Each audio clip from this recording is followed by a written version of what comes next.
హైదరాబాద్ మాజీ SOT DCP రాధాకిషన్రావుపై మరో case నమోదైంది. గతంలో అపార్ట్మెంటు వ్యాపారం చేస్తున్న మునగపాటి సుదర్శన్ను బెదిరించిన వ్యవహారంలో కేసు నమోదైనట్లు కూకట్పల్లి ఇన్స్పెక్టర్ కృష్ణమోహన్ తెలిపారు.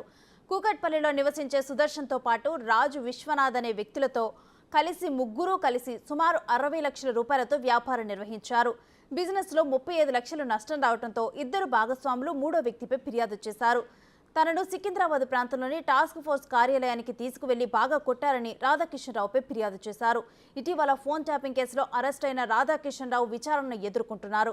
సుదర్శన్ ఫిర్యాదుతో కుకట్పల్లి పోలీసులు సిఆర్పిసి 347, 324, ఐపీసీ 109 రెడ్ విత్ 34 సెక్షన్ల కింద కేసు నమోదు చేశారు. నేను గత 5 సంవత్సరాల కిందట సనత్నగర్లో జక్కాలనీలో నేను ఒక అపార్ట్మెంట్లో విషయంలో డెవలప్మెంట్ అగ్రిమెంట్లో డబ్బులు పెట్టాను.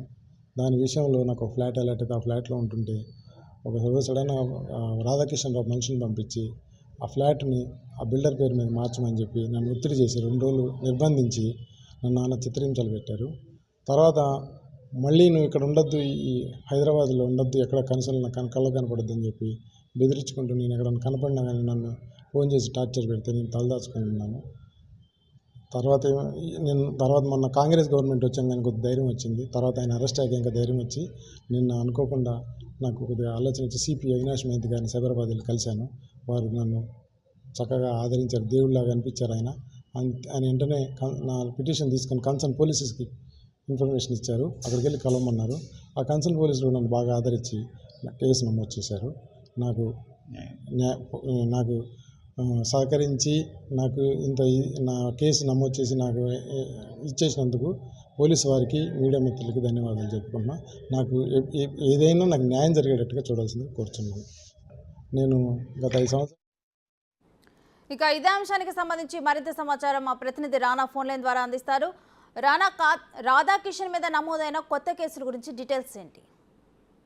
దాదాపు 3 రోజుల నుంచి కూడా రాధాకిషన్ రావుకు సంబంధించిన లీలలు ఒక్కొక్కటి బయటపడుతున్నాయి. ఎప్పుడైతే ఆయన అరెస్ట్ చేసి చెంచులు కూడా జైలుకి పంపించారు, అప్పటి నుంచి కూడా బాధితులు ఒక్కొక్కరు బయటకు వస్తున్నారు. ఒకరు డీజీపీ ఆఫీస్ లో ఫిర్యాదు చేస్తే మరొకరు సైబరాబాద్ సిపి కూడా ఫిర్యాదు చేసుకుంటే నేపథ్యం ఏర్పడుతుంది. ఎందుకంటే గతంలో ఆయన టాస్క్ ఫోర్స్ లో ఉన్నప్పుడు, ఎస్ఓటీ డీసీపీగా ఉన్నప్పుడు ఈ కుకట్పల్లి పరిధి అపార్ట్మెంట్ విషయంలో అప్పట్లో కూడా ఆయన పైన అనేక ఆరోపణలు కూడా వచ్చినటువంటి నేపథ్యం ఏర్పడుతుంది. కేవలం సుదర్శన్ మాత్రమే కాకుండా ఇతర వ్యవహారాల్లో కూడా వేరే అపార్ట్మెంట్ లో కూడా ఇలాంటి సంఘటన జరిగినప్పుడు ఆయన ఇన్వాల్వ్ అయినట్టుగా సమాచారం అవుతుంది. ఆ కేసు కూడా ఇప్పుడు తిరగదోలే విషయంలో కూడా పోలీసులు ఆలోచిస్తున్నట్టుగా మన సమాచారం ఉంది. ఇప్పుడైతే బాధితులు ఇప్పుడు సుదర్శన్ మాత్రమే వచ్చారు కాబట్టి అతను కేసు పెట్టిన తర్వాత అతను ఇచ్చినటువంటి ఎవిడెన్స్ బేస్ చేసుకొని ఎక్కడ బెదిరించారు, ఎంతవరకు కూడా ఆయన చిత్రహింసలు పెంచారు అనేది పూర్తి స్థాయిలో కూడా వారు రూఢి చేసుకున్న తర్వాత మాత్రమే అతని మీద, రాధాకిషన్ మీద కేసు బుక్ చేసినటువంటి నేపథ్యం అయితే ఏర్పడుతుంది. ఇప్పటికే ఆయన పైన అనేక ఆరోపణలు వస్తున్నాయి. మరోవైపు ఇప్పటికే మొయినాబాద్ సంబంధించిన ఎమ్మెల్యే కొనుగోలు విషయంలో కూడా అంటే ఫోన్ ట్యాపింగ్ రాధాకిషన్ రావు చేయించాడు. అప్పుడు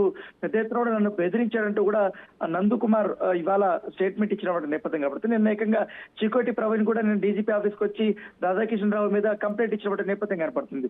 సో అన్ని బేరీజ్ చేసుకుని రోజు రోజుకు ఒక బాధితులు అనేది బయటకు వస్తున్నారు.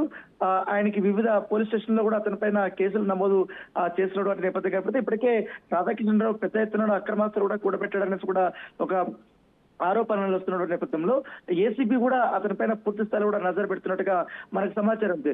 సో ప్రభాకర్ రావు చెప్పినటువంటి పనులన్నీ కూడా తాను చేశాను, నేను ఎటువంటి తప్పు చేయలేదని కూడా ఆయన బంజారాహిల్స్ పోలీస్ స్టేషన్ లో ఫోన్ ట్యాపింగ్ వ్యవహారంలో చెప్పినప్పటికీ కానీ ఇప్పుడు బాధితులు గతంలో అతని వద్ద బాధింపు పడినటువంటి వారందరూ కూడా ఒక్కొక్కటి బయటపడడం వల్ల అతనికి ఇంకా కొన్ని రోజులు కష్టాలు తప్పేలా కనపడటం లేదు. ఇతర కేసుల్లో కూడా అతను పూర్తి స్థాయిలో ఇరుక్కుపోయినటువంటి నేపథ్యం ఏర్పడుతుంది. Right, thank you Rana.